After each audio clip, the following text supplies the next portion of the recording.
मंगलाचरण करेंगे। ओम नमः सिद्धेभ्याः जय श्री ओम नमः सिद्धेभ्याः जय श्री ओम नमः सिद्धेभ्याः। मंगलम भगवान वीरो मंगलम गौतमो गणि मंगलम कुंद कुंदाद्यो जयंधर्मोस्तु मंगलम। सर्वमंगल मांगल्यम सर्वकल्याणकारकम प्रधानम सर्वधर्माणां जैनम जयतु शासनम। जैनम जयतु शासनम जैनम जयतु शासनम। मोक्षमार्गस्य नेतारं भेतारं कर्मभोव्रतां ज्ञातारं विश्वतत्त्वानां वंदे तद्गुणलब्धये। तत्वार सूत्र नाम का ग्रंथ हम लोग पढ़ रहे हैं। आचार्य उमा स्वामी इसके रचयिता हैं और ग्रंथ के माध्यम से सम्यक दर्शन की सूक्ष्मताओं का हम अध्ययन कर रहे हैं, सूक्ष्मताओं के बारे में जान रहे हैं। और वो सूक्ष्मताएं जाने बिना हम एक भ्रम की स्थिति में आ जाते हैं। जैसा कि चलते फिरते सम्यक दर्शन की कोई भी कोई परिभाषा बता देता है, सम्यक दर्शन के महत्व को कम करके आंक लेता है, उसकी पात्रता हर किसी की बता देता है। तो ये सब जो भ्रम है, गलत धारणाएं हैं, उनसे निवृत्त हो करके प्रामाणिक परिभाषाओं को जानने का और सम्यक दर्शन प्राप्त करने की जो विधि है, हम उसके द्वारा उस तक पहुंचने की प्रयत्न कर रहे हैं। कल हमने जो पढ़ा था वो उससे थोड़ा आगे चलते हैं।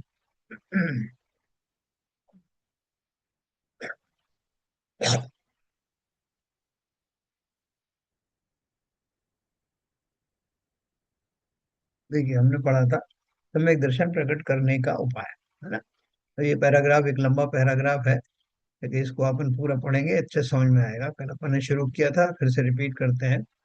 सम्यक दर्शन के प्रकट करने का क्या उपाय है। आत्मा और परद्रव्य सर्वथा भिन्न है। एक का दूसरे में अत्यंत अभाव है। एक द्रव्य उसका कोई गुण या पर्याय दूसरे द्रव्य में उसके गुण में या उसकी पर्याय में प्रवेश नहीं कर सकते। इसलिए एक द्रव्य दूसरे द्रव्य का कुछ भी नहीं कर सकता। ऐसी वस्तु स्थिति की मर्यादा है। और फिर प्रत्येक द्रव्य में अगुरु लघुत्व गुण है, क्योंकि वह सामान्य गुण है। उस गुण के कारण कोई किसी का कुछ नहीं कर सकता। इसलिए आत्मा और द्रव्य का कुछ नहीं कर सकता, शरीर को हिला डुला नहीं सकता। द्रव्य कर्म या कोई भी परद्रव्य जीव को कभी हानि नहीं पहुंचा सकता। यह पहले निश्चय करना चाहिए। तो ये अपन ने निश्चय लगभग कर लिया। इस प्रकार निश्चय करने से जगत के पर पदार्थों के कर्तृत्व का जो अभिमान आत्मा के अनादिकाल से चला आ रहा है, वह दोष मान्यता में से और ज्ञान में से दूर हो जाता है। शास्त्रों में कहा गया है कि द्रव्य कर्म जीव के गुणों का घात करते हैं। इसलिए कई लोग मानते हैं कि उन कर्मों का उदय जीव के गुणों का वास्तव में घात करता है, और वे लोग ऐसा ही अर्थ करते हैं। किंतु उनका यह अर्थ ठीक नहीं है, क्योंकि वह कथन व्यवहार नय का है, जो कि केवल निमित्त का ज्ञान कराने वाला है। उसका वास्तविक अर्थ तो यह है कि जब जीव अपने पुरुषार्थ के दोष से अपनी पर्याय में विकार करता है, अर्थात अपनी पर्याय का घात करता है, तब उस घात में अनुकूल निमित्त रूप जो द्रव्य कर्म आत्म प्रदेशों से खिरने के लिए तैयार हुआ है, उसे उदय कहने का उपचार है ना। देखो, अपन कैसे बात करते हैं। जब किसी का जो है वो कोई कष्ट आता है, तो अपन कहते हैं भैया कर्मों का फल भोग रहे हैं। तो हमारा जो शब्द भोग का जो शब्द आता है, हम नेगेटिव रूप में उसका प्रयोग करते हैं ज्यादातर। तो जब वो हम उसको नेगेटिव रूप से जब उसको एड्रेस कर रहे हैं, तब हम बोलते हैं कर्म का ऐसा उदय आया, ऐसा बोलते हैं। तो लेकिन देखो आगे क्या लिखा है। अर्थात उस कर्म पर विपाक उदय रूप निमित्त का आरोप होता है। और यदि जीव स्वयं अपने सत्य पुरुषार्थ से विकार नहीं करता, अपनी पर्याय का घात नहीं करता, तो द्रव्य कर्म के उसी समूह को निर्जरा नाम दिया जाता है। देखो ये हमने दो शब्द अलग अलग चयन किए। जब मैं कर्मों के ऊपर आरोप लगाता हूँ, उसके एंगल से सोचता हूँ, तो बोलता हूँ कर्मों का उदय आया भाई। लेकिन जब मेरे तटस्थ रहने के कारण, समता में रहने के कारण वो कर्म निर्जरित तो तब भी हो रहा है जब मैं उसको उदय कह रहा हूँ, और अब भी निर्जरित हो रहा है जब मैं उसी तरह से कह रहा हूँ। तो जब मैं ये कहता हूँ कि कर्म निर्जरा को प्राप्त हुए, वो क्यों कहता हूँ? क्योंकि मैंने कुछ किया नहीं। मैंने ना तो उन कर्मों पर आरोप लगाया, ना स्वयं पर लगाया, बल्कि एक स्वाभाविक प्रक्रिया में कर्मों का आना और अपने समय में, परिपक्वता के समय में फल दे करके निकल जाना, इसको निर्जरा कहते हैं। वास्तव में तो निर्जय हो रही, सभी संसारी प्राणियों को निर्जरा हो रही है, प्रति समय हो रही है। लेकिन चूंकि उस निर्जरा के समय में हम समता में नहीं रहते, इसलिए नवीन कर्मों का बंद करते हैं।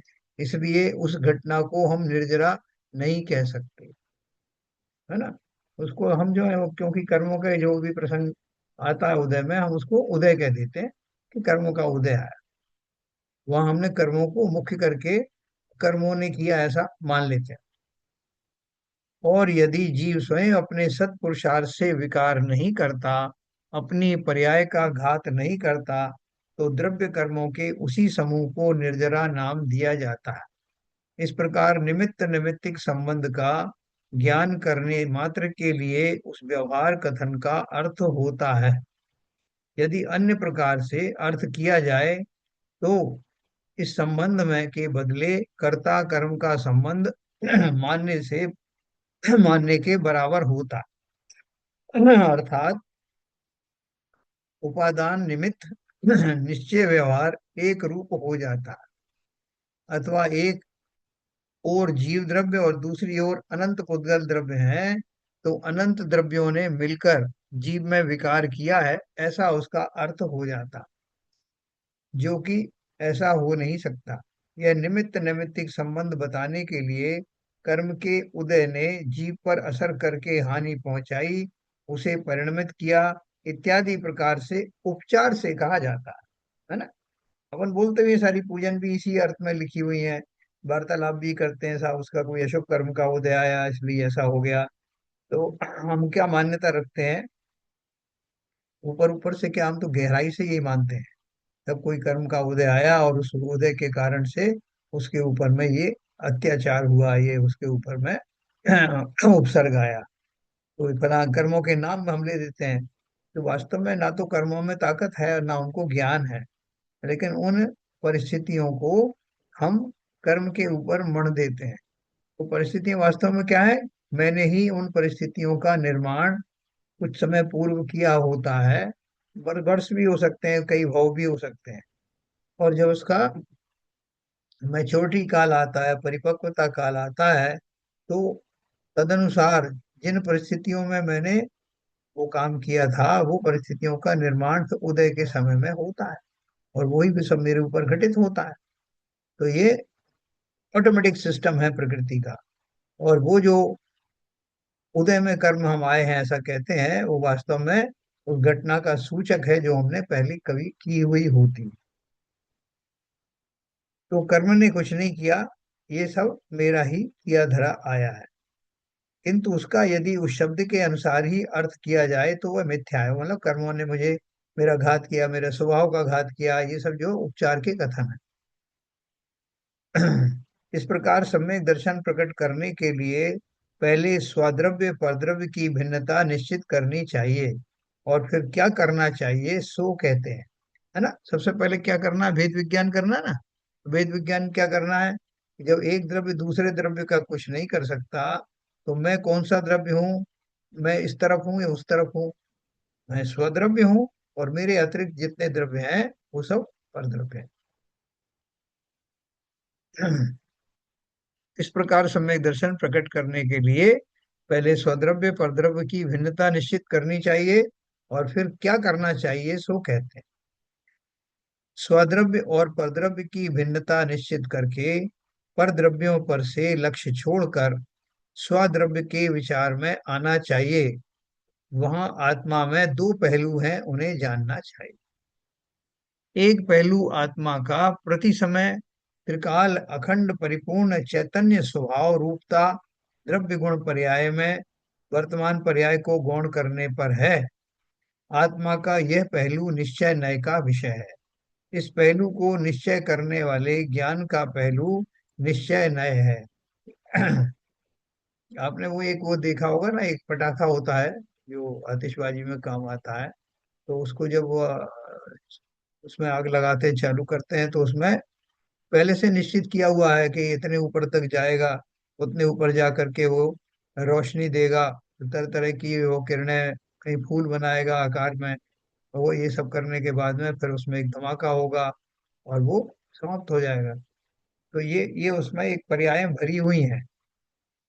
हाँ, ये बात अलग है कि वो संपूर्ण पटाखा ही नष्ट हो जाता है, लेकिन जीव द्रव्य को की आप तुलना करें, कोई भी द्रव्य की तुलना करें, तो उसमें इस तरह की पर्यायें पहले से निश्चित होती हैं कि उसके बाद एक के बाद एक क्या पर्याय होंगी। और द्रव्य सुरक्षित बना रहेगा, द्रव्य का नाश नहीं होता, यानी वो पर्यायों के रूप में कंज्यूम नहीं होता। वो पर्याय उसमें से निकलती जाती हैं, लेकिन द्रव्य वैसे ही बना रहता है। जैसे हम जीव द्रव्य हैं, और जीव द्रव्य की बहुत सारी पर्याय होती हैं। कौन कौन सी पर्याय होती है जीव द्रव्य की? उसको प्राप्त हुए उधर ही रहने दो। जीव द्रव्य की कौन कौन सी पर्याय हो सकती होती है? एक तो जो शरीर उसने धारण किया हुआ है, उस शरीर की पर्याय होती हैं। उसके माध्यम से हम कहते हैं कि जीव नरक में गया, निगोद में गया, फला जगह गया। वो वास्तव में पर्याय किसकी है? शरीर की है। लेकिन उसमें जीव की भी पर्याय शामिल है। जीव की पर्याय कैसे शामिल है बताओ जरा आरपी जनता। जब 84 लाख योनियों में जाता हूँ, जीव की पर्याय कैसे उसमें आती नहीं, जीव की पर्याय मेरे हिसाब से तो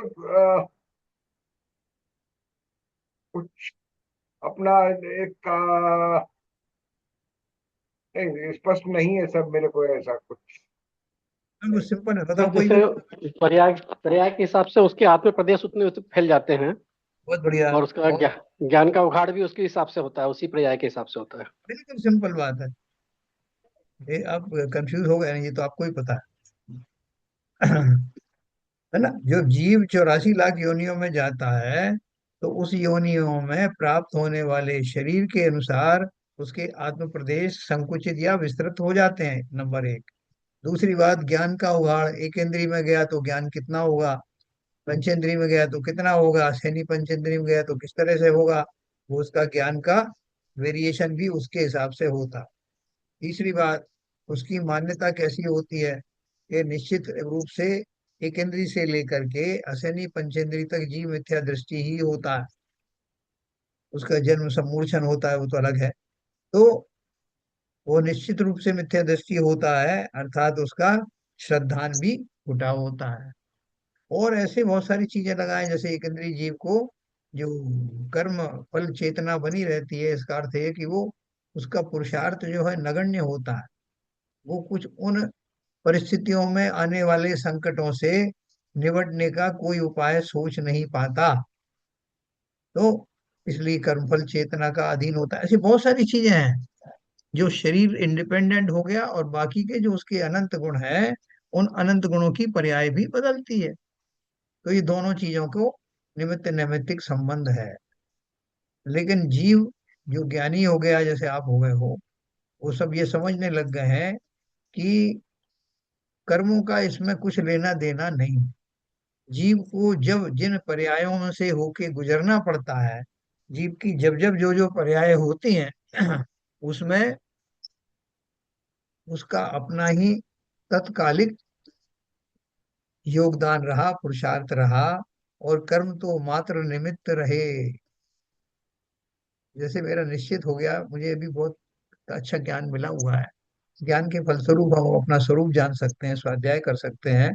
और ये जन्म मरण का जो चक्र है उसे मिटा सकते हैं। वो हमने नहीं मिटाया, तो उसका फल क्या होगा? अपने ही प्रमाद के कारण से हमने जो कुछ किया, उसका फल मुझे अगली पर्यायों के रूप में मिलने वाला है। मैं नरक में जाऊंगा, निगोद में जाऊंगा, ये वो जाऊंगा। तो वहां मेरा अपना ही कार्य उस रूप में परिणमित होने वाला है, और मैं दोष लगा दूंगा किसका, साहब मेरे कर्मों ने ऐसा किया। वो कर्म तो क्या है, पुद्गल द्रव्य है, इसलिए परद्रव्य है। परद्रव्य ने कुछ नहीं किया।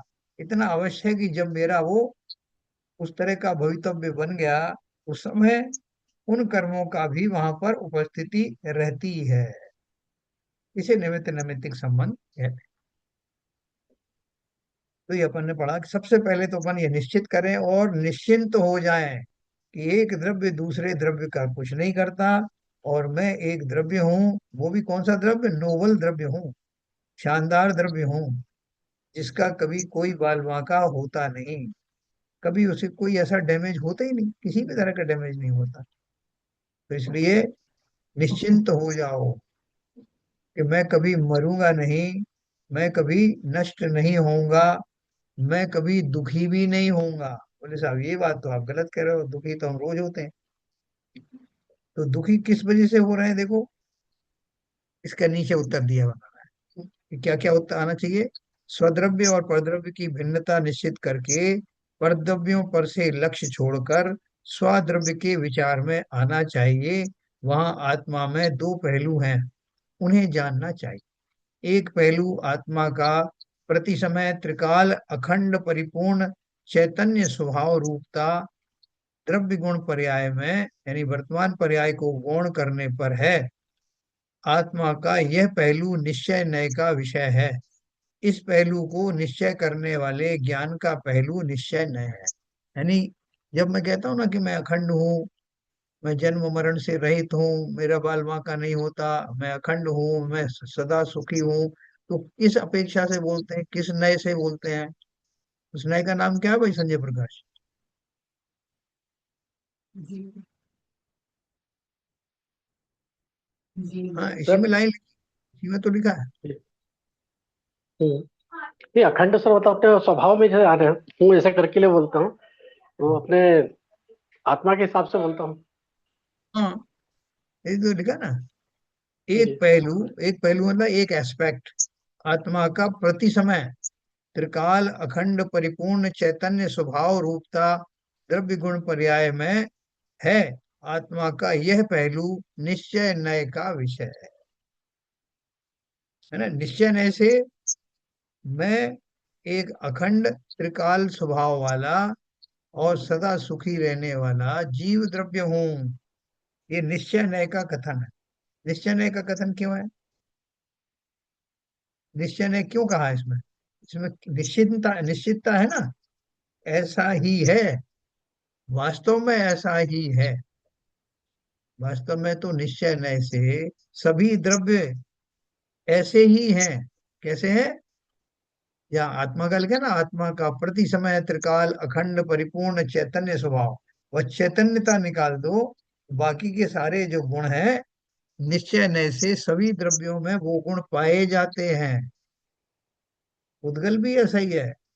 उद्गल को भी आप तोड़ मरोड़ नहीं सकते, उसको मार नहीं सकते, उसको नष्ट नहीं कर सकते। धर्म द्रव्य आकाश द्रव्य सभी द्रव्यों का ऐसा ही स्वरूप है। ये निश्चय नय का कथन है। लेकिन पर्याय बदलती रहती हैं, पर्याय बदलने से द्रव्यों के स्वभाव नहीं बदल जाते। पानी को अग्नि के ऊपर डालो, ठंडा पानी अग्नि को बुझा देता, फिर पानी को गर्म करके डालो, तब भी बुझा देगा। क्यों? क्योंकि उसका स्वभाव है ऐसा, शीतलता वाला स्वभाव है। तो जो उसके इनहेरिटेंस वाले जो परमानेंट गुण होते हैं वो कभी नष्ट नहीं होते। इसी बल पर मैं निश्चिंत हो जाऊं कि कैसी भी परिस्थितियों को होकर से मैं गुजरूं, मैं रोगी हो जाऊं, शोकी हो जाऊं, नरक में चला जाऊं, निगोद में चला जाऊं, तब भी मेरा वो प्रति समय रहने वाला त्रिकाल अखंड स्वरूप स्वभाव कभी नष्ट नहीं होता। ये विश्वास रखना। अपन क्या पढ़ रहे हैं? सम्यक दर्शन प्राप्त करने का विधि पढ़ रहे हैं। तो विधि में सबसे पहले एक द्रव्य दूसरे द्रव्य का कुछ नहीं कर सकता, अर्थात कोई संसार का कोई भी द्रव्य, कोई भी वस्तु मेरा कुछ भी बिगाड़ नहीं कर सकती, और मैं भी दूसरे का नहीं कर सकता। इसलिए इस भय से मुक्त हो जाओ कि संसार में कोई मेरा अनिष्ट कर देगा। तो हम तो बोलते हैं कि अनिष्ट तो करते ही हैं लोग, उन्हें उसको मार दिया, इसने उसको मार दिया, रोज न्यूज़पेपर में खबर आती है कि आज इसने उसको मार दिया, इसने उसका अपमान कर दिया, उसको गाली दे दी, ये सब आता तो है ना। तो आप बोल रहे हैं एक द्रव्य दूसरे द्रव्य को कुछ नहीं कर सकता। एक होता है, और मैं भी जब चाहता हूँ, जब किसी को का अपमान कर देता हूँ, किसी को झापड़ मार देता हूँ, कुछ भी कर देता हूँ। तो इसलिए ये जो सिद्धांत है अपने कम जमता है। संजय प्रकाश जी बताओ, ये सिद्धांत गलत है ना? सर सिद्धांत तो सही है, लेकिन हाँ। हमारी मिथ्या मतलब वो मिथ्या है, हमारी सोच है वो मिथ्या है। क्या गलत सिद्धांत है तो अटल सोच है में? सर। सोच में क्या गलती है? ऐसा सर नहीं पाया सोच में जाता मैं क्या? अपना, सर लगता है, लेकिन हर चीज करने से मेरे नहीं होता। जैसे मैं बच्चे को कलेक्टर बनाना चाहता हूँ, लेकिन नहीं बना पाता हूँ। कि बच्चा कलेक्टर बनेगा जी नहीं। मैं हम्म। भावना करता हूँ, सब कुछ करता हूँ, और एक लड़का डॉक्टर बन जाता है तो मैं सोचता हूँ डॉक्टर मैंने बनाया। होता वही है जो उसके हिसाब से हो रहा है, लेकिन मैं हम्म। उसमें अपना जबरदस्ती अपना, जैसे आपने बोला ना, हर पदार्थ अपना स्वरूप है। मैं दूसरों को भी कब्जा करना चाहता हूँ। एक इंसान ही एक ऐसा है जो दूसरे के हक को भी छीनना चाहता है। अच्छा किया तो मैंने किया, और खराब किया तो दूसरे ने किया। हम्म।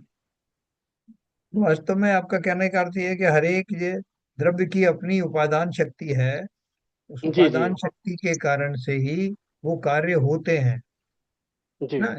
जब मैं बोलता हूँ जी कि जी। मुझे उस आदमी ने मार डाला, उस आदमी ने मुझे मारा था, मारने का प्रयास किया था, तब वास्तव में अगर मैं उसके प्रयास से मर जाता हूँ या कोई दूसरा व्यक्ति मर जाता है, हम्म। तो इस घटना को अपन इस सिद्धांत पर कैसे लागू करेंगे? सर पर्याय उसकी जाती है, मतलब पर्याय उसकी जा रही है बस वो। और जो हाँ। मारने से, जैसे उसकी आयु आई है तो कोई हम्म। बचा नहीं सकता। यही सोच के तो उसे समाधि में रण करते हैं कि मेरी आयु कोई कम नहीं कर सकता, कोई ज्यादा नहीं कर सकता। जो होना हम्म। है वो होगा। वो सिद्धांत पे अटल भरोसा करने से ही वो उस मार्ग में आगे बढ़ पाते हैं। और हम लोग जो है, मतलब अभी मिथ्या दृष्टि, इसलिए बोलते मिथ्या दृष्टि बोले इसलिए जाता है कि हम्म। हमारे दिमाग में वो सिद्धांत शास्त्रों में पढ़ रहे हैं, सुन रहे हैं, लेकिन अंदर नहीं आ रहा है। श्रद्धान उसका वो नहीं हो पा रहा है। वो होने से हमारे कितने पाप अपने आप कर उसमें हट जाएंगे, जो कर्ता भाव के हमारे पाप हैं। बहुत बढ़िया जैसे है। आपने समझाया था कि कर्म अपन करते रहे, हाँ। लेकिन जो भाव खराब करते हैं वो भाव नहीं करना। जो रोल मिला है वो रोल अच्छे से अदा करते रहे, लेकिन उसमें सुखी दुखी नहीं हो, वो भेद विज्ञान नहीं कर पाते हैं बस। किरण जी बताओ जरा, ये सिद्धांत तो मुझे सब उल्टे सीधे लग रहे हैं। तो बोल रहे हैं एक द्रव्य दूसरे द्रव्य का कुछ नहीं करता, हमारा काम तो सारे दूसरे द्रव्य ही करते हैं। यही भ्रांति रही ना। कर्म जो घुमाता है चेतन को, यही हम्म। भ्रांति रही मेरी। हम्म। तो ये निमित्त नैमित्तिक से तो मिले हुए होते हैं, लेकिन ये आपस में एक दूसरे से बिल्कुल भी नहीं होते। यदि आपकी आप अपने में समता रख लो, और या आप अपने जो उपादान शक्ति से अपने जीव में और क्लैरिटी ले आओ, तो आपके कोई भी कर्म आपका कुछ भी नहीं कर सकते हैं। और इस बात को हमने बहुत बार डिस्कस किया है कि हम्म। जैसे अपने मुनि महाराज होते हैं, उनके ऊपर क्या कर्म लगेगा? उनके तो वस्त्र, उनके आकाश, कपड़े उनके वो आकाश है। भोजन वो हाँ, बहुत नियम से करते हैं, और उससे करते हैं।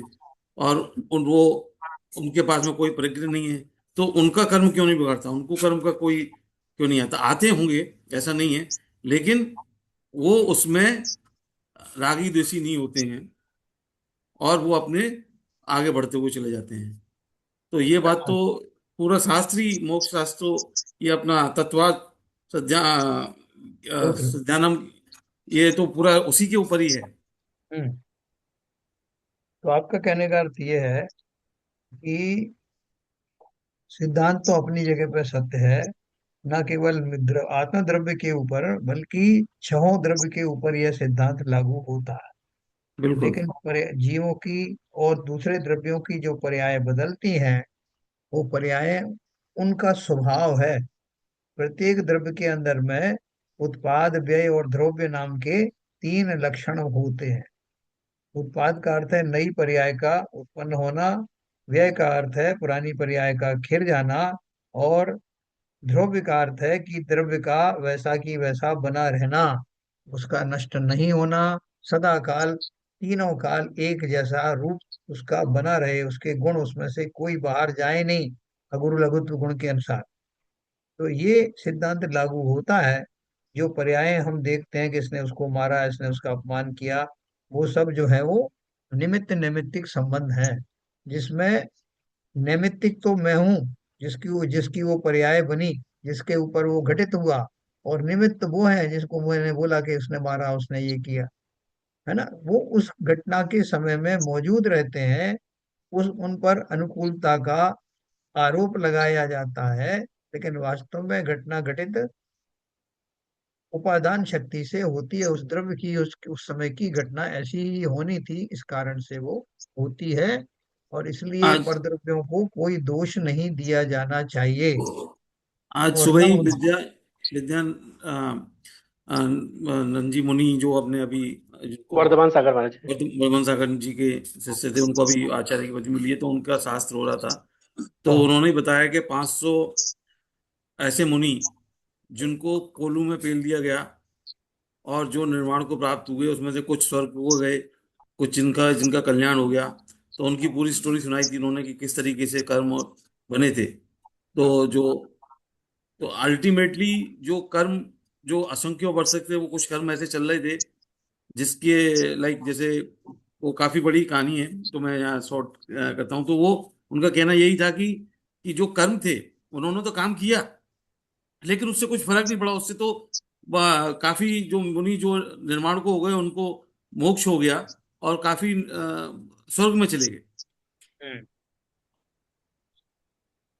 बढ़िया।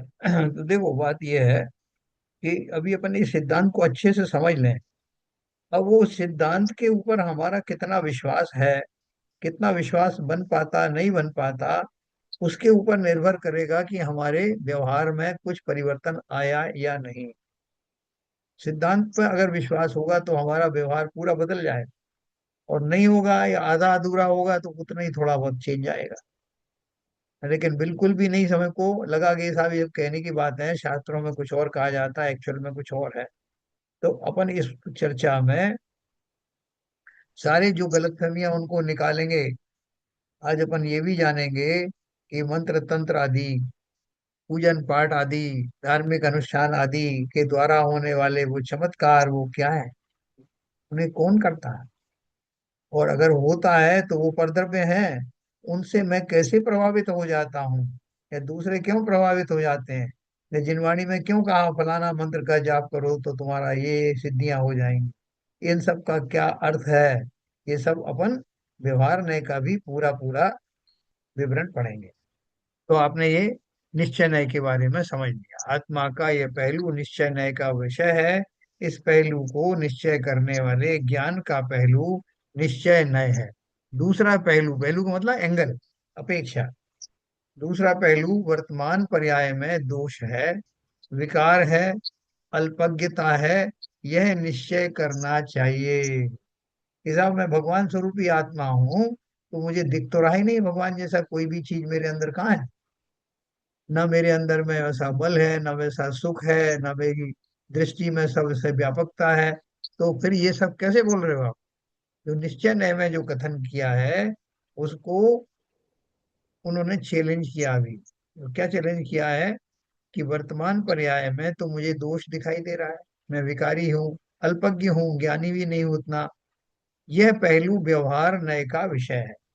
इस प्रकार दो नयों के द्वारा आत्मा के दोनों पहलुओं का निश्चय करने के बाद पर्याय का आश्रय छोड़कर अपने त्रिकाल चैतन्य स्वरूप की ओर उन्मुख होना चाहिए, है ना। ये सब व्यवहार का कथन है। कौन सा कथन है कि साहब मैं अभी मनुष्य पर्याय में हूँ, और मेरा ज्ञान उतना नहीं है जितना बाकी लोगों का है।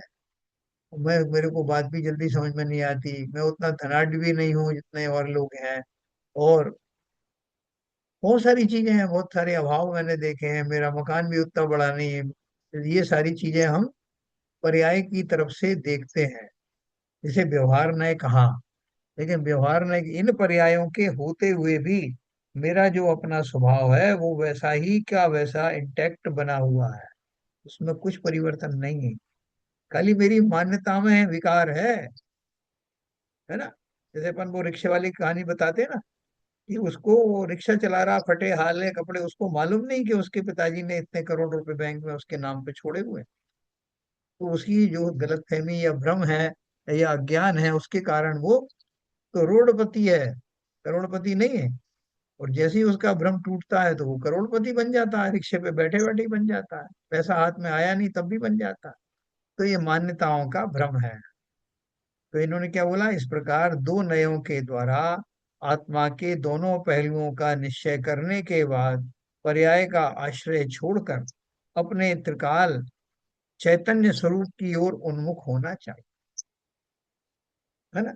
मुकेश कुमार मुनि की अपन बात करते हैं ना, उन्होंने क्या सोचा, जिस समय शत्रु ने उनके सिर में आग लगा दी, सिगड़ी बना दिया सिर को, तो उन्होंने क्या किया, उनके पास क्या क्या ऑप्शन थे। सबसे पहला ऑप्शन तो ये था कि वो बहुत क्रोधित हो जाते, और जिस जो ये कर रहा था, ये कर दिया जिसने, उसके प्रति अत्यंत क्रोधायमान होके बदला लेते। दूसरा था ऑप्शन उनके पास कि वो तीव्र दुख से संतप्त हो जाते, ध्यान के कारण कई संतप्त होके हाहाकार करते। तीसरा था ऑप्शन कि अपनी आग बुझाने की चेष्टा करते, लेकिन उन्होंने इसमें से कुछ भी नहीं किया। तो क्यों नहीं किया, संजय प्रकाश जी, क्यों नहीं किया उन्होंने? तीन तीन ऑप्शन थे उनके पास। सर अपने ध्यान से, ध्यान में जो लगे थे, वो उनको ज्यादा अच्छा भेद विज्ञान जैसे लग रहा था जिन्हें, कि ये शरीर का ही तो हो रहा है, मेरा कुछ नहीं हो सकता। एक जो उनका श्रद्धांत बहुत गाढ़ा था, चीज बोलते हैं बहुत कि बढ़िया। आत्म स्वरूप में, आत्मा में जो लीन थे, वो उसमें इतना आनंद ले रहे थे कि शरीर की तकलीफ में उसको इतना फर्क नहीं पड़ रहा था।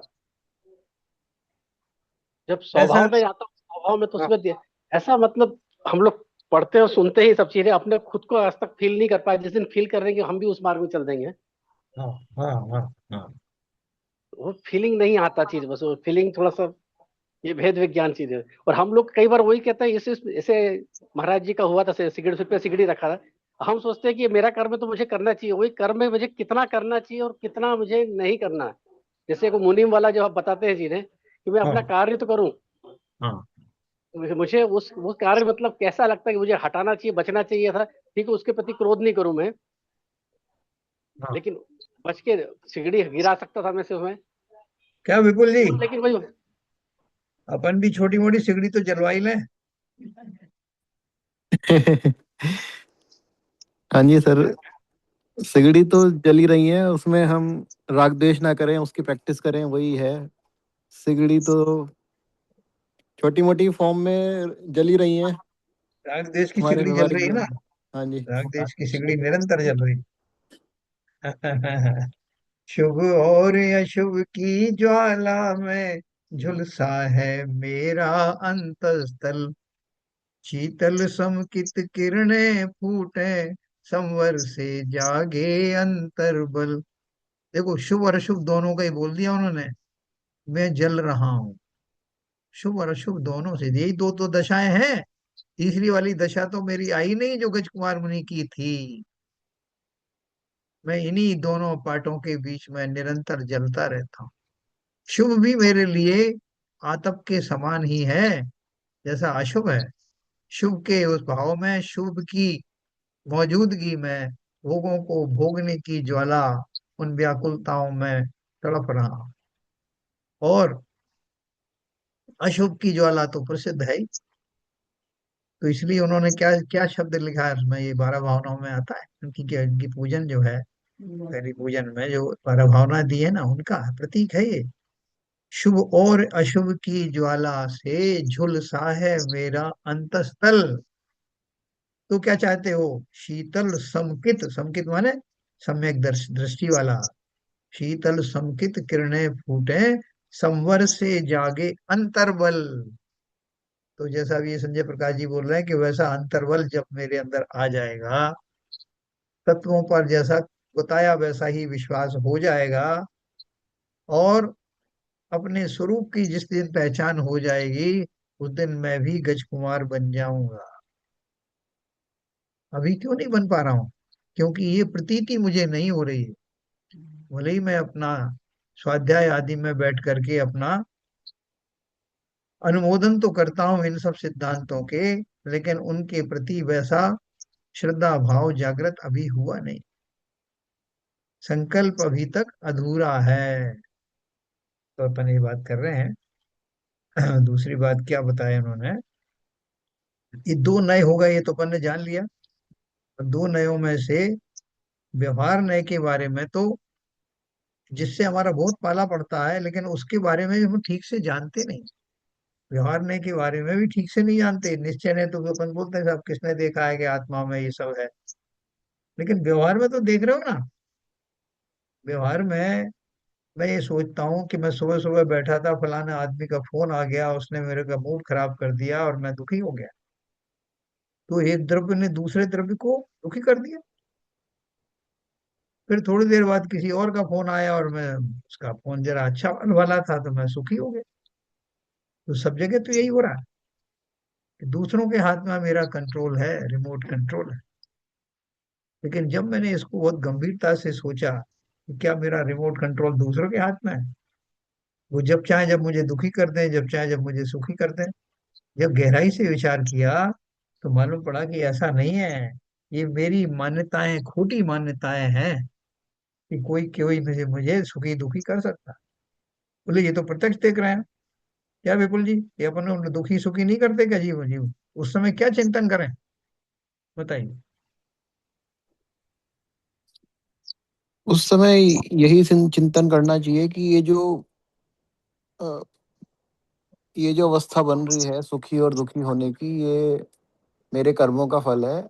और मुझे ना इसमें सुखी होना है ना दुखी होना है, अपने को निर्विकल्प अवस्था में रखना है ताकि मेरा आगे का कर्म बंद ना हो।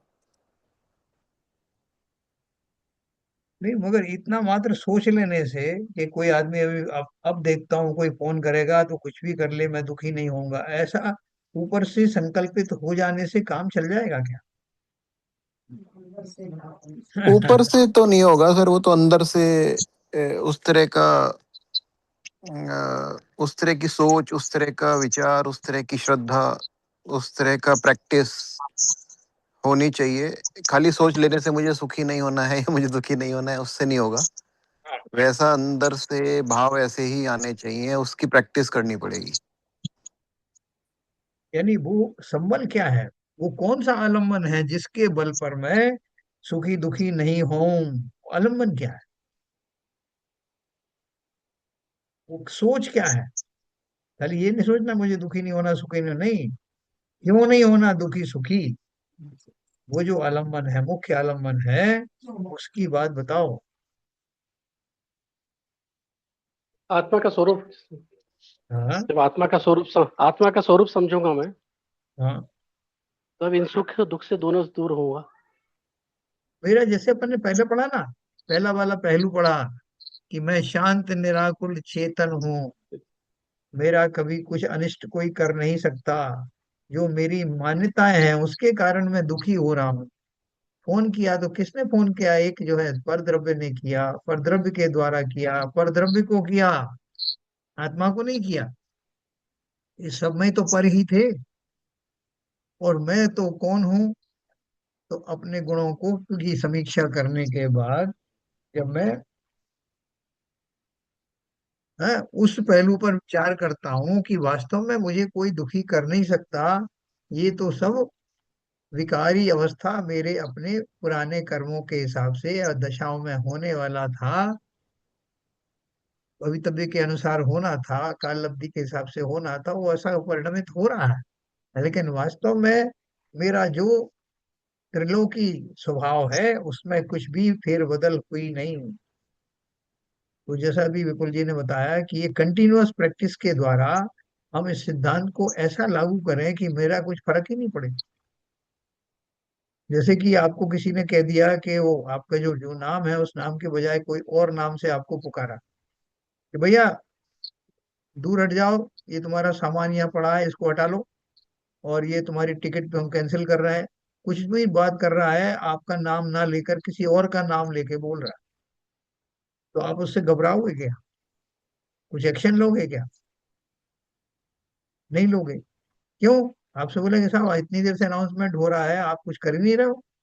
बोले होने दो अनाउंसमेंट, मेरा नाम थोड़ी लिया उसमें। मैं तो विपुल जैन हूँ, मुझे एड्रेस करके तो कुछ बोला नहीं गया।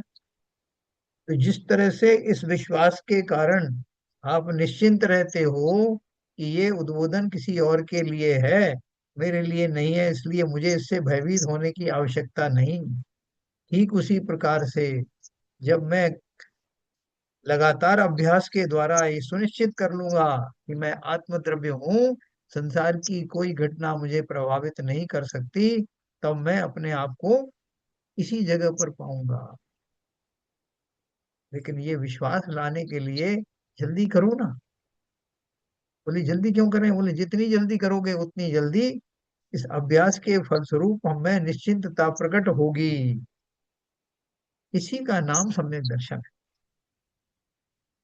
कोई बहुत बड़ी बात नहीं है, लेकिन बड़ी बात क्या है? एक तो ऐसा सुन करके विश्वास करना कि वास्तव में ऐसा ही घटित होता है, नंबर वन। दूसरा ये कि मैं भी इन भ्रमों से मुक्त हो सकता हूँ, ऐसा विश्वास। तीसरा, मुझे जल्दी से जल्दी इस दशा से निकल करके सम्यक दशा को प्राप्त करना है, ऐसा परम संकल्प हो। ये तीन चीज हमारे जीवन में जब आ जाएंगी, तभी हम वास्तव में सुखी होने का की ओर उन्मुख होंगे, है ना? तो ये दूसरा पहलू बहुत गहरा है, इसकी बहुत प्रैक्टिस चाहिए। यह पहलू व्यवहार नय का विषय है। इस प्रकार दो नयों के द्वारा आत्मा के दोनों पहलुओं का निश्चय करने के बाद पर्याय का आश्रय छोड़कर अपने त्रिकाल चैतन्य स्वरूप की ओर उन्मुख होना चाहिए। देखो, ये तो अपन को थोड़ा थोड़ा सा वो दे रहे हैं, जैसे उल्टी दिशा में स्लो पॉइजन देते ना, और सामान्य दशा में थोड़ा थोड़ा अमृत पिला रहे हैं आप। ये जो हम रोज प्रतिदिन सुन रहे हैं, इस पर हम जो डिस्कस करना है, ये बेकार जाने वाला नहीं। ये मान के चलना कि ये कहीं ना कहीं आपके संस्कारों में वृद्धि कर रहा है, और एक ना एक दिन मैं इस रहस्य को भली भांति समझ जाऊं। इस प्रकार त्रैकालिक द्रव्य की ओर उन्मुख होने पर वह त्रैकालिक नित्य पहलू होने से उसके आश्रय से सम्यक दर्शन प्रकट होता है। ये सम्यक दर्शन प्रकट होने की विधि बता रहे हैं ना। वो जो टीवी पे आता है ना, रोज वो महिलाएं देखती रहती हैं कि अगर रेसिपी, कौन कौन सी नई नई रेसिपी आती है, तो इसमें ये डालो उसमें वो डालो, तो निश्चित ही वो प्रोडक्ट बनता है जो उन्होंने बोला। इसमें थोड़ा सा ये डालो, थोड़ा सा ये डालो, और इतना गर्म करो, और इतना ये करो। तो वो बड़े ध्यान से सुनते हैं, और फलता है, उसी तरह का प्रोडक्ट बन के तैयार हो जाता है। तो उसमें उन्होंने, महिलाओं ने क्या किया? ध्यान पूर्वक उसको सुना। क्यों सुना? क्योंकि उन्हें वो उसमें उसको कुछ रुचिकर चीज लगी कि ये बन जाएगा तो अच्छा रहेगा। पहला तो वहां हुआ। दूसरा कि मुझे इसको ध्यान से सुनना चाहिए क्योंकि मुझे इसे बनाना। फिर तीसरी प्रक्रिया में ध्यान से सुना और उसको प्रैक्टिकल किया। और चौथी प्रक्रिया में वो बन के तैयार हो गया। उससे मैं और उत्साहित हो गई कि आगे भी मैं इन सबको करने में समर्थ हूँ। इन दैनिक प्रक्रियाओं के माध्यम से भी हम सीख ले सकते हैं कि सम्यक दर्शन की तीव्र रुचि जिन जीवों को है, वो इन स्वाध्याय के माध्यम से अवश्य ही अपना कल्याण करने वाले हैं। जिन खोजा तिन पाइया, गहरा पानी पे। तो इस प्रकार उन्होंने एक जो बिल्कुल शॉर्ट में आपको बता दिया कि कह रहा था, आपने जो कहा रुचि कैसे पैदा हो, आप जानते हैं ये पहलू है, पहला पहलू, दूसरा पहलू भी बता दिया आपने, निश्चय नय वाला भी, व्यवहार नय वाला भी। ये और मैं व्यवहार नय का बिल्कुल आसरा लिए बैठा हूं कि मेरा तो सब काम इसी से चल रहा है। इससे चल रहा है, व्यवहार नहीं से। व्यवहार नय से चल रहा है मेरा तो। हाँ, तो आपने सही कहा, बिल्कुल सही कहा कि अगर मेरा काम व्यवहार नहीं से चल रहा है, मुझे किसी तरह का कोई संकट नहीं है, कोई रोग नहीं है, कोई शोक नहीं है, तो मैं इस चक्कर में क्या पड़ूंगा कि त्रिकाली आत्मा और फलानी आत्मा और अब ढिमका। पैदा कहाँ से हो रुचि, रुचि उसमें? हाँ, इसलिए एक बात और ध्यान रखना कि जो सो कॉल्ड सुविधाएं और सुख हैं, अगर उनमें वैराग्यता मिश्रित नहीं है, तो वो पापानुबंधी पुण्य में कन्वर्ट होगा। जिन जीवों को इस बात का कुछ पता ही नहीं चल रहा कि संसार में कहीं दुख है, उनके लिए भारी संकट इंतजार कर रहा है। ना, लेकिन वो प्रकट में तो नहीं है ना। नहीं है, नहीं है, यही तो भ्रम है। ये हमारे लिए बहुत बड़ी एक गुगली है। प्रकृति ने हमको इस पर्याय में अगर जरा भी कोई संकट आदि पैदा नहीं किए, हमारा कर्म ऐसे है कि इस पूरी पर्याय निकल जाए तो उसके बाद उदय में आएंगे।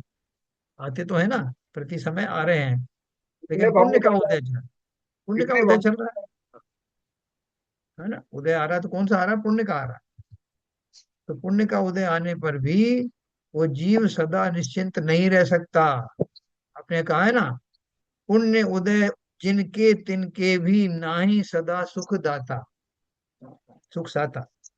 पुण्य उदय जिनके उनके ही भी नाही सदा सुख साता।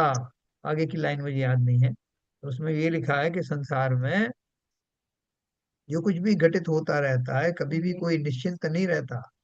ऐसे नहीं तो आकुल व्याकुल रहता है। रावण को क्या परेशानी थी? सब कुछ ठीक चल रहा था, अत्यंत इतना बलशाली था, जो सोचता था वो हो जाता था। लेकिन समय तो खराब आया ना उसका भी। जैसे उसके भाव हुए, विकृत हुए, उसको अपने बल के ऊपर अभिमान हुआ, और इस तरह की दशाएं शुरू हुई। सीता जी का हरण किया, उसके ऊपर से फिर और आकुल व्याकुल रहा। तो कोई भी जीव ऐसा नहीं है। अब तीर्थंकरों को देख लो, आदिनाथ भगवान को वैराग्य क्यों हुआ? वो नीलांजला अगर नहीं जाती, ओझल नहीं होती, तो नृत्यगान चलता रहता। 84 लाख में से 83 लाख तो निकल ही गए थे पूर्व। 1 लाख पूर्व भी आराम से निकल जाता। काहे के लिए वैराग्य ले लिए महाराज ने? तो परिस्थितियां कभी भी कंटिन्यूअस एक जैसी होती नहीं। और जो विपरीत परिस्थितियां हैं उनको अपॉर्चुनिटी समझो। राजकुमार मुनि जल्दी क्यों विदा हो गए? वो अपॉर्चुनिटी थी उनके लिए। औरों के लिए बहुत अपॉर्चुनिटी आती है। सीता जी को अपॉर्चुनिटी मिली कि उनकी अग्नि परीक्षा हुई, वो उनके लिए एक टर्निंग पॉइंट बन गया। ऐसे हमारे जीवन में किसी को आता है सफेद बाल देख लिया तो वैराग्य हो गया, बादलों को विखंडित होते देख लिया तो वैराग्य हो गया, बिजली की क्षणभंगुरता देखकर वैराग्य हो गया। हमारे तो सारे बाल सफेद कर दो, हैं? क्योंकि जो वही जो तो, अनुकूलता प्रतिकूलता दिखाई नहीं देती। ओके ठीक है, बात सफेद है, नेचुरल वे में साइकिल आ रहा है, सुख है दुख है, साता है असाता है, मेरे को ऐसा पढ़ाया गया है पट्टी में। हाँ, ठीक है क्या, आपको आते रहेंगे जाते रहेंगे। बिल्कुल बिल्कुल बिल्कुल। हाँ, देखो कुछ आपके जो इस तरह के धर्म भी है ना, जो वो बोलते हैं कि भाई खाओ पियो मौज करो, कल किसने देखा। ये शरीर मिला है तो शरीर इसके लिए तो मिला है। मैथिली शरण गुप्त भले ही कहते हैं, ये जन्म मिला किस अर्थ आओ समझो जिससे यह व्यर्थ ना हो। तो वो यही कहते हैं, हम वही तो कर रहे हैं। हम इसको व्यर्थ नहीं जाने दे रहे हैं, इससे पूरा भोगो भोग की सामग्री इकट्ठा करके दे रहे हैं। तो ये हमारे मति के ऊपर है। हमारी मति कैसी चल रही है, हम कैसा उसको अच्छा बुरे का हमारे पास क्या स्वरूप है, इसका विवेक नहीं होने के कारण ही हम आज एक पर्याय में नहीं अनंत पर्यायों से भटक रहे हैं। तो इस प्रकार त्रैकालिक द्रव्य की ओर उन्मुख होने पर, इसलिए मैं बोलता हूँ कि जितनी प्रतिकूलताएं हैं, ज्ञानियों को बहुत प्रतिकूलताएं आती हैं। बहुत प्रतिकूलताएं आती हैं, तो लोग सोचते हैं कि रोज आप धर्म कर्म करने का क्या फायदा हुआ? इससे तो वो अच्छा है वो पापी। वो कितने जो उसने अत्याचार किए, कितने अनाचार व्यवचार किए, और बहुत सुखी है। तो हम भूल जाते हैं कि वो जो ज्ञानी के ऊपर में जो उपद्रव हो रहे हैं, वो सब उसके लिए अपॉर्चुनिटी बन रही है। और अज्ञानियों को जो लंबे समय तक उनका अवादा काल चल रहा है, तो बोलते हैं ना पाप का घड़ा भर रहा है। यानी ये रहस्य समझने की जरूरत है। और जैनियों से अच्छा तो कोई नहीं समझ सकता, जहाँ ये सब विस्तार से दिया गया है जिनके ग्रंथों में। ये बात अलग है कि सब नहीं पढ़ते या सब नहीं समझते। इस प्रकार त्रैकालिक द्रव्य की ओर उन्मुख होने पर, देखो शॉर्ट में क्या दिया, इस प्रकार त्रैकालिक द्रव्य की ओर उन्मुख होने पर वह त्रैकालिक नित्य पहलू होने से उसके आश्रय से ही सम्यक दर्शन प्रकट होता है। बात बहुत छोटी सी है, लेकिन हमको वो, जैसे आरपीएन साहब ने कहा, कि हम अपनी वर्तमान पर्याय में प्राप्त सुविधाओं में इतने मंत्र मुग्ध हैं कि हमें वो आने वाला संकट दिखाई ही नहीं दे रहा ना। यद्यपि निश्चय नय और सम्यक दर्शन दोनों भिन्न भिन्न गुणों की पर्याय हैं, ये तथापि उन दोनों का विषय एक है, अर्थात उन दोनों का विषय एक अखंड शुद्ध बुद्ध चैतन्य स्वरूप आत्मा है। उसे दूसरे शब्दों में त्रैकालिक ज्ञायक स्वरूप कहा जाता है। सम्यक दर्शन किसी परद्रव्य देव गुरु शास्त्र अथवा निमित्त पर्याय गुण भेद या भंग इत्यादि को स्वीकार नहीं करता, क्योंकि उसका विषय उपरोक्त कथनानुसार त्रिकाल ज्ञायक स्वरूप आत्मा है। क्या विषय है? तो उन्होंने दो ऊपर की एक लाइन लिखी है, यद्यपि निश्चय नय और सम्यक दर्शन दोनों भिन्न भिन्न गुणों की पर्याय है। कौन से दो गुण हैं भिन्न भिन्न? निश्चय नय कौन से गुण की पर्याय है और सम्यक दर्शन कौन से गुण की पर्याय एक है? दर्शन बताओ। मोहनी, हैं? एक दर्शन मोहनी की पर्याय है ये। हाँ, निश्चय नय किसकी पर्याय है? नय किसके बोलते हैं? प्रमाण के ही नए होते हैं। और प्रमाण किसे कहते हैं? ज्ञान को। तो ज्ञान गुण की पर्याय हो गई, ठीक है ना। तो ज्ञान गुण की पर्याय में निश्चय नय से सम्यक दर्शन जो श्रद्धा गुण की पर्याय है, तो वो बोल रहे हैं कि उन दोनों का विषय एक ही है, अखंड शुद्ध बुद्ध चैतन्य आत्मा। उसे एक तो कहता है एक नय, और एक वो स्वयं है अपने स्वरूप में जैसा कुछ है। तो वो सम्यक दर्शन किसी परद्रव्य देव गुरु शास्त्र अथवा निमित्त पर्याय गुण वेद या भंग इत्यादि को स्वीकार नहीं करता। जब श्रद्धा होती तो कैसे होती? तेरा मैं तो बस मान गया। क्या मान गए? अभी आपका एक जो मित्र था, लेकिन आपको वो शत्रु नजर आ रहा था, तो आपके किसी हितैषी ने आपको समझाया कि भैया मैं आपको प्रमाण देता हूं कि वो व्यक्ति आपका शत्रु नहीं। तो बोले हाँ बताओ। और मैंने बताना शुरू किया, बताते बताते आधे बीच में ही आपने कह दिया बस बस, ठीक है ठीक है। क्या ठीक है? मैं मान गया, मुझे विश्वास हो गया कि वो मेरा मित्र है। तो अब मैं उससे पूछ रहा हूँ, कौन सी बात से आपको विश्वास हुआ साहब? मैंने जो पहले बात कही थी उससे हुआ, बीच की बात से हुई, कि इससे? बोले ये सब चक्कर में छोड़ो, हो गया मुझे विश्वास। मैं अभी आपको एनालिसिस करके नहीं बता सकता कि कौन सी बात से हुआ, पर हो गया। ठीक उसी प्रकार से वो बोल रहे हैं सम्यक दर्शन किसी परद्रव्य देव गुरु शास्त्र अथवा निमित्त पर्याय भंग इत्यादि को स्वीकार नहीं करता। जिस क्षण विश्वास हो गया, इन लक्षणों को जानकर उस क्षण हो गया, आप तो निरंतर उसका अभ्यास करते रहो, सम्यक दर्शन हमसे दूर नहीं है। तो एक कल अपन चीज और है, कोई आए थे कि आज्ञा सम्यक्त नाम की चीज है, तो उसमें तो देव गुरु शास्त्र वगैरह का जितना भी स्वीकारता है वही सम्यक दर्शन बोला जाता है। तो मैंने आपको बताया था 10 प्रकार का सम्यक दर्शन के भेद बताए थे ना, आज्ञा सम्यक्त आदि, वेदना सम्यक्त, रिद्धि सम्यक्त, ये सब बताया था ना। लास्ट में जो सेंटेंस है, हाँ, सम्यक दर्शन किसी परद्रव्य देव गुरु शास्त्र अथवा निमित्त पर्याय का स्वीकार नहीं करता है।